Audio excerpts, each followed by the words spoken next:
Welcome back. This is Charles with Find the Line Productions, here with another disc golf course preview. Today we're here at Cedar Hills Disc Golf Course in Raleigh, North Carolina. It's a great course with a lot of par 3s and a couple par 4s that's going to have tight lines but also has a good amount of distance.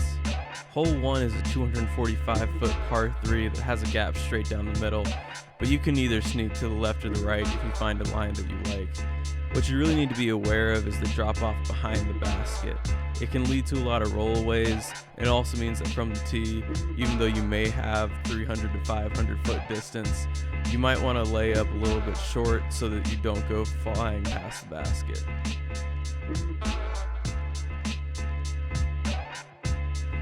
Hole 2 is a 437-foot par 3 that does have 2 pin locations depending on when you go.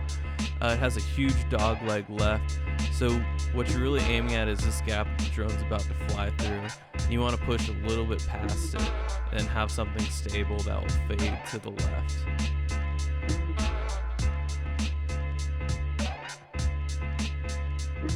As we get down closer to the green, you'll see that there's a couple trees around here, but if you get in around this bottom half of the hill, you'll have a decent look.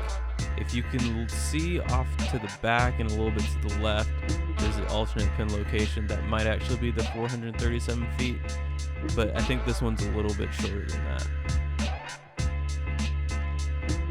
Hole 3 is a 273-foot par 3. That's fairly straight, but bends a little bit to the right. I would suggest either throwing a right-hand backhand or a left-hand forehand with a disc that's not so overstable that it's going to come crashing hard to the left. You just want to get up there and land fairly flat so that you don't go off into the woods over into the left. The trees around the pin aren't that bad, so as long as you get up there, you should have a look for birdie.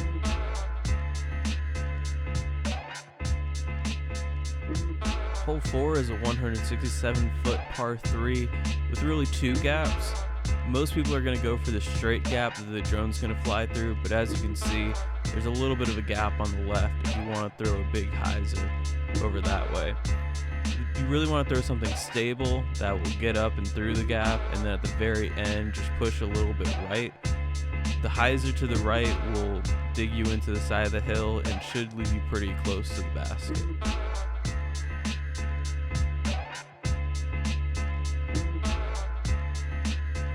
Hole 5 is a 304-foot par 3. That's uphill the whole way, so it feels a lot longer than that. You really want to avoid the left side of this fairway because it has some fairly dense trees, and the right side's a lot more open. What you're really aiming at is this curved tree that you'll see to the right of the basket as we get closer. If you get up there, you'll have a great shot for birdie, but otherwise, just look for a clean spot to get up and down on this hole.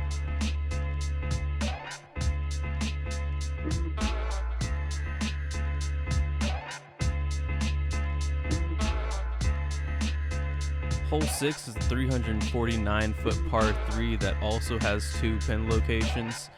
The alternate pin location is a lot farther back, and I think that's what the distance that I found was referring to. You really have 3 gaps. You have the right gap, which is probably the most open. You have the center gap that's really hard to hit unless you just have a great tomahawk. And there's a left gap that's a little dirty, and it's going to be hard to get through the trees.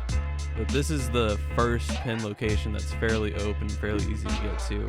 But the alternate pin location is about another 50 feet back.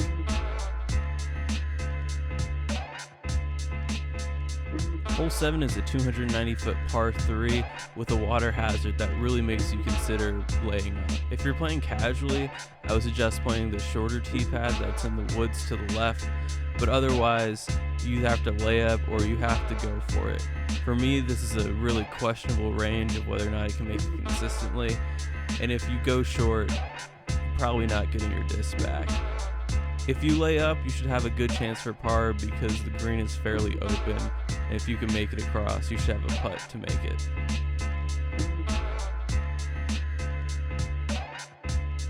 Hole 8 is a 278-foot par 3 island hole where the OB goes up to these logs that you see on the left. There's a huge gap on the left that's going to make it really easy to get into the green, or you can try and fight through these trees, where if you're successful, you'll be a lot closer. I would suggest either right hand forehand or left hand backhand, or even a turnover right hand with a really flippy disc. But once you get up here, you should have a good look for a putt. Hole 9 is a 328-foot par 3 that's uphill the whole way and has 2 pin locations. The current pin location is an elevated basket to the left, and the other pin location is around where that sign and those trees are to the right. Either way, this hole is all about power, so it makes it a really hard birdie, but a really easy par.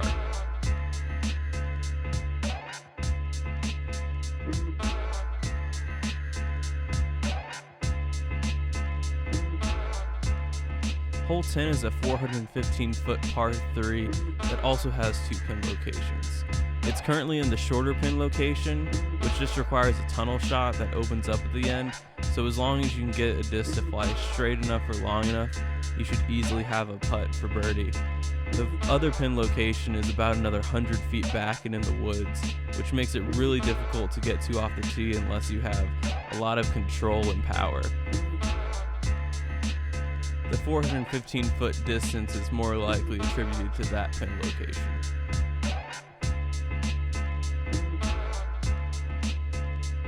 Hole 11 is a 294-foot par 3 that lends itself really well to either a huge hyzer right-hand backhand or left-hand forehand.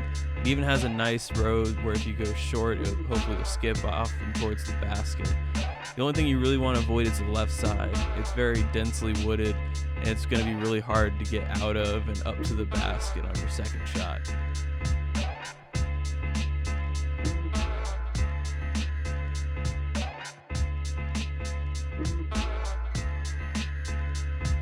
Hole 12 is a 374-foot par 3 that's downhill the whole way, so the 374 feet isn't quite as intimidating in person, but it's still quite a distance to have to get your disc in order to get a look at a birdie.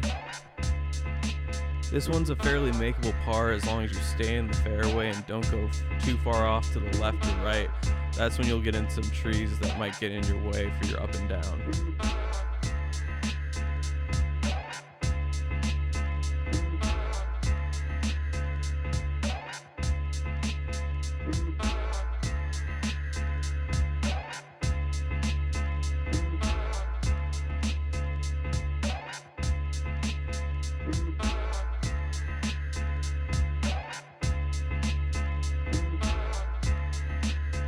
Hole 13 is a 436-foot par 4 that has a huge initial hill. I like to throw something that's going to get on top of the hill and hyzer a little bit to the left, because I found that if you throw something that hyzers to the right, there's a good chance that you're going to be in the woods with a difficult shot to get up to the basket for a birdie. So if you land where around the drone is flying right now, you should have about another 200 feet to get up to the basket, which for most people is a very reasonable shot.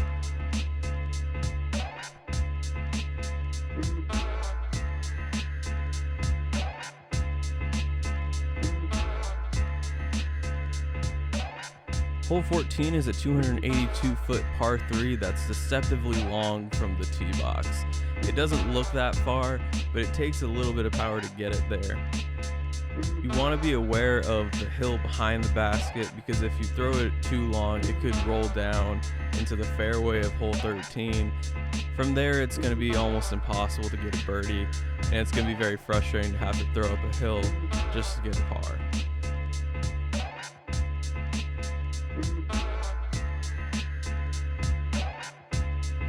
Hole 15 is a 341-foot par 3 that has a dead straight tunnel, but also has a little bit of room off to the left, where if you fade out and hyzer back, you could get close to the hole.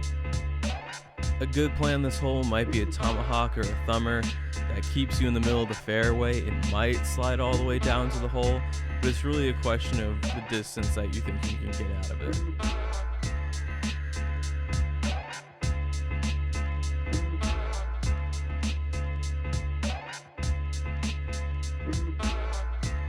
Hole 16 is a 328-foot par 3 that has 2 pin locations.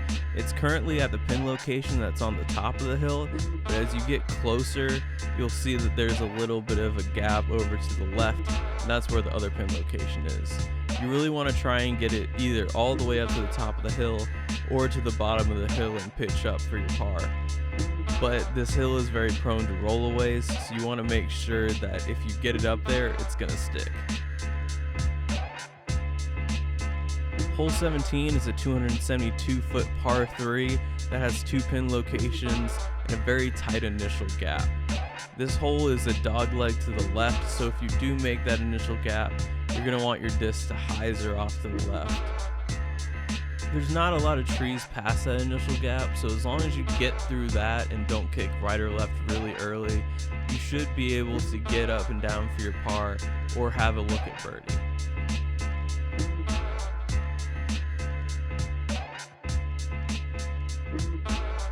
Hole 18 is a 449-foot par 3 that's uphill the whole way and has some rocky footing that might affect you on your second shot. For your first shot, you really want to get it to this bend that we're coming up on and maybe push long a little bit so that you have a little better look at the gap. Once you get up there, you have a straight gap at the basket, and you just want to avoid going to the left or right of the fairway because there's some trees that'll get in your way. It might make it hard to get up and down for either birdie or par. Thanks for watching. If you like this video, leave a like. If you want to see more from this channel, subscribe. And until next time, keep slinging them discs.